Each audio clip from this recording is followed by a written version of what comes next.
this guy, he better get eliminated next episode because this guy is on my last nerve. Hi, my name is Lacey, and this is my recap of episode 2 of the Big D. Are you ready for more D?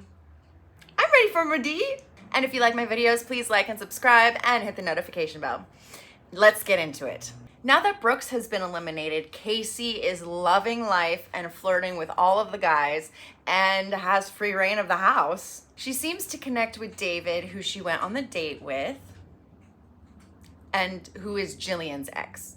Takor and Blair are talking about Dee Dee, and Blair seems to be into her, but Takor is very much hovering and not letting her get to talk to anybody else. In his confessional, Takor is saying how he's a smooth talker and he's gonna get anything he wants, and that includes Dee Dee. I don't like him. He's the new villain because he knows what he's doing and he is shady. There is a new person coming, and this guy, his name is Dean. He's been divorced 1 year. And he and his ex Amber got married in 2016, and apparently she kind of wanted to start a family and settle down and be more married life, and he wants to still be kind of that guy and party and travel and all that stuff, maybe with a partner, but still not settled. Casey is happy that Dean is in the house because she's into him, but Takor, in his confessional, he calls Dean, like, he says he walked in like a pimp, he looks like a pimp, he's acting like a pimp, and I'm like, what are you talking about? He's wearing slacks and a button-down shirt. I think he's just jealous or intimidated, and Takor can suck it because he sucks. Allie and Mims are having a conversation about their previous relationship. They kind of talk about rekindling their romance, but I don't think it's going to happen. Allie says that she's worried that things will go south like it did last time. They ended up getting a divorce because Mims lost his football scholarship or got cut or something, and then so he was depressed and he was spiraling, and then that caused her to kind of spiral because she was in this dealing with this depressed person, and then she sought love elsewhere with her ex and ended up cheating on Mims, and that's when they got the divorce. But they are here and they are talking, and Allie seems to be optimistic about their work here. Dee Dee tells the confessional that she is worried about getting eliminated because Takor isn't letting her meet any of the guys, and so she goes in the house and really tries to make herself known, especially with Dean. She's like, oh, let's do shots. And then Ariel, who really is, I don't know what she's doing. She still seems to be into her ex Blair, but then she's kind of she's trying to talk to everybody. I just don't know where her heart really lies. So Dee Dee is trying to make herself known so that she doesn't get eliminated. And so she ends up doing shots with Dean in the house, but Ariel's like, oh, I'll do one too. I'll do a half baby one because she doesn't do shots. So she's just like third wheeling it. And then the three of them go outside and they're talking to, Ariel and Dee Dee are talking to Dean. And Takor, of course, feels his manhood shrinking by the second. And he goes over there and sits next to Dee Dee and kind of like, no, he pulls her. He goes and pulls her for a chat. This guy, he better get eliminated next episode because this guy is on my last nerve.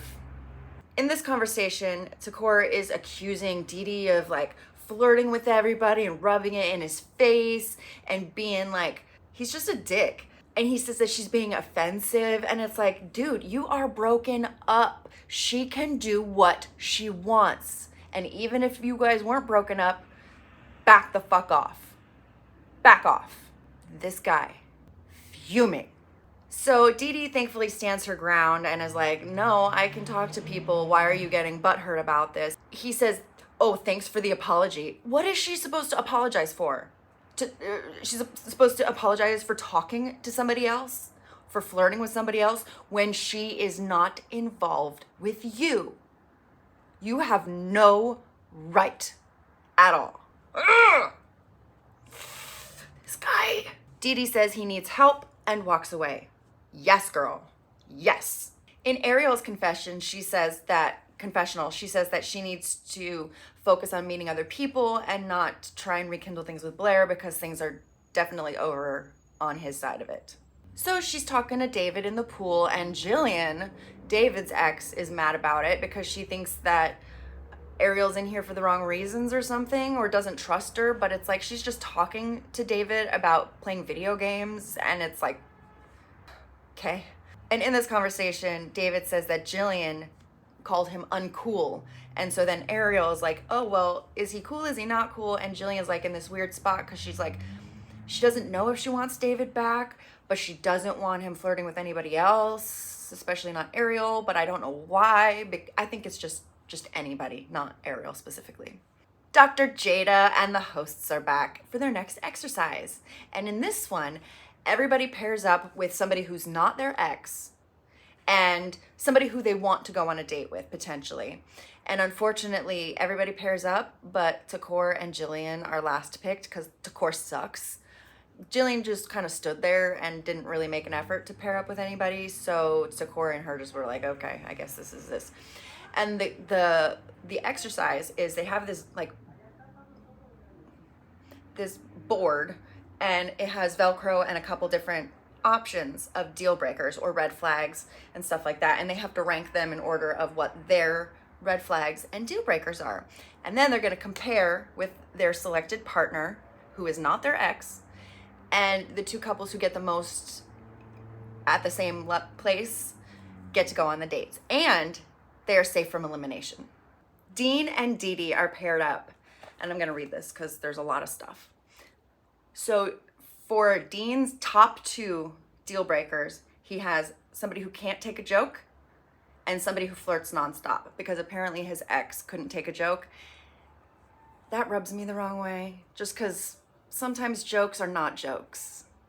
His least red flaggy was cares too much. Because, unless you're the kind of person who feels smothered sometimes, but generally speaking, cares too much, that's kind of a nice thing.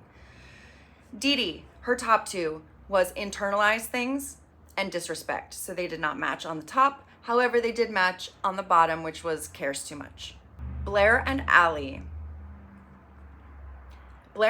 both have dishonest for their top deal breaker. And Blair confesses that honesty is really big to him now because he cheated on Ariel when they were going through a tough time. His second red flag was quick to anger, and Allie's second deal breaker was temperamental. And both of their bottom deal breaker was never cooks. So I guess it doesn't matter if they cook or not, if their partner cooks for them or not. Next, we have Jillian and Takor. They both have the same top two deal breakers. It's refuses to communicate and deflects confrontation during a confrontation. Takor, pot calling the kettle black or something like that, maybe. And their bottom one was never cooks. That seems to be an easy gimme, like whatever. I don't care if somebody never cooks. Like, who needs somebody to cook for them all the time, and that's like their deal breaker. They're still doing stuff outside my apartment. I'm locked in. They painted my stairs. I can't get out of my apartment. Woo! Ariel and Devin. They both have the same top red flag, which is a quick temper. But then they split off, and Ariel says the next one is immaturity, and Devin says the next one is somebody who's inconsiderate. However, they both have the same bottom red flag, which is always late. So I guess they're okay if somebody's not punctual. I think that would irritate me. I think that would be a red flag for me. Or a deal breaker, like always late. There are some things where you need to be on time. And I think I used to be with somebody who was always late to things, or just like lollygagged, or just wanted to be right on time, and that irked me so much. It drove me nuts. So I could not be with these two. Two more couples, David and Alexis. They both have the top two deal breakers as well. They matched with somebody who doesn't listen and somebody who's overcritical. However, their bottom's different. So David, his bottom was somebody who's always funny. So he doesn't mind if somebody's funny. And Alexis' bottom was somebody who speaks their mind. So she wants somebody to speak their mind. And I think that's healthy. Lastly, we have Casey and Mims.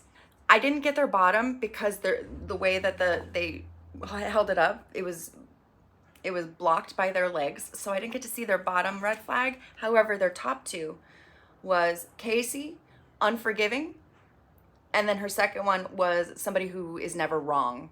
And Mims also had unforgiving, and his second was somebody who's a bad communicator.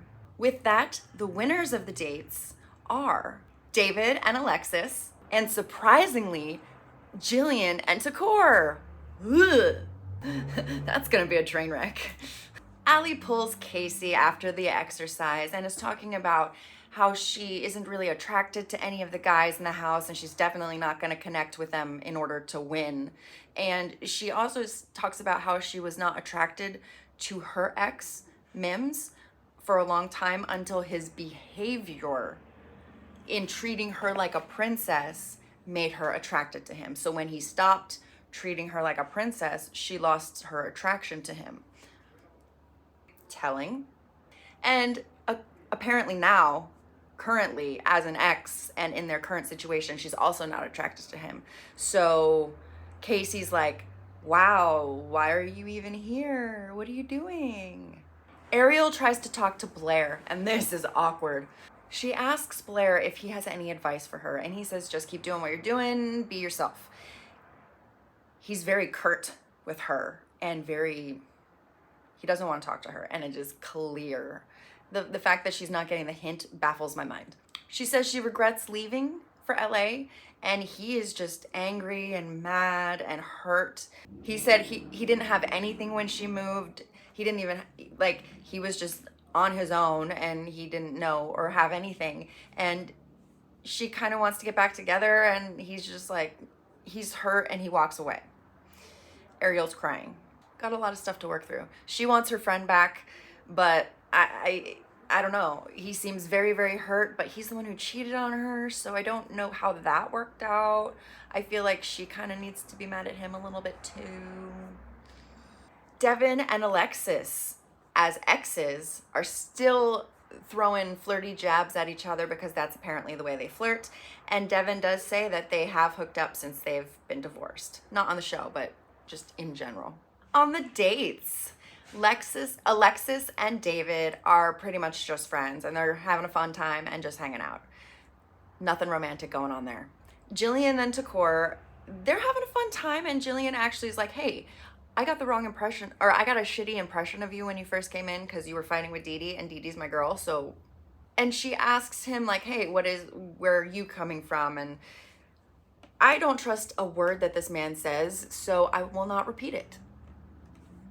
He's full of it. He does, however, compliment Jillian and David's continuing friendship, and he said that's something that they should aspire to, but, I mean, that's complicated too, so I don't know. Back at the house, Devin is thinking that Ariel should go home because she's not over Blair. However, David likes Ariel, and so he kind of wants to see where things are going with her. Casey and Dean are hitting it off. She's flirting, they're twerking, they're dancing together. They just seem like party animals, and like, just go party together, that's fine. But a serious relationship, I don't think so. Casey and Blair chat, and Blair is kind of like, hey Casey, you might be the one to go home because you would be the least hurt if you got cut, meaning like your DMs will be full and like you won't have a hard time. You'll be okay if you get cut. But Casey doesn't want to leave because she's like hitting it off with a couple of the guys, and so she's like, wait, let me just tell you what I know about Allie. Allie don't want to be here, and Casey proceeds to throw Allie under the bus to Blair so that when the guys have to eliminate somebody, that seed has been planted in Blair's mind. The elimination. The guys are in charge and they get to pick who goes home.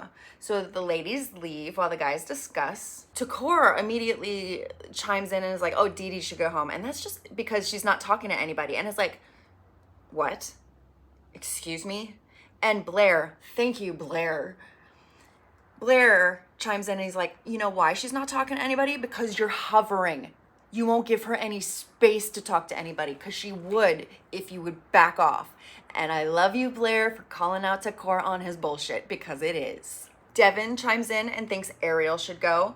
And Blair is essentially like, you know what? I don't care if she goes or not. I'm being an ice king to her. I am closed off. So if anybody else wants to date her, keep her. If nobody wants to date her, fine, get rid of her. David wants to date Ariel, so he wants to kind of see where things go. So it's looking like Ariel might be saved. The girls come back, and Blair is the spokesperson today, and he tells that Allie and Ariel were in the bottom and they were being considered for booting. And he eliminates Allie because she's not into anybody and not looking to date or meet any of the new guys. And then he proceeds to tell Ariel in front of everybody at the elimination, he's sitting across from her, and he's like, and Ariel, we are done. We are no longer, we're not going to rekindle. So this is over. So meet some of the other guys here, or next time you may be eliminated. Harsh. Like, damn, Blair. Allie in her gorgeous, gorgeous blue dress. It is so pretty. Is eliminated, and Mims shows her out, and she's very graceful and says that she has a lot of work to do. She thought she made some progress on the show, but she'll be fine and she will figure it out. So I like her attitude going out, but it seemed like the show wasn't really for her. She and Mims confirm that they are just friends and they're not going to rekindle their romantic relationship, and that they're going to be okay moving forward as such. Ariel breaks down to Casey after the elimination, after she gets called out by Blair. She breaks down, they run into the room, and Casey's trying to calm her down. And I think Ariel's she was sad at first, like, oh, like she lost her friend, but then she got angry that Blair called her out in front of everybody and said, like, yeah, we're done here. Because I mean, that was kind of patronizing.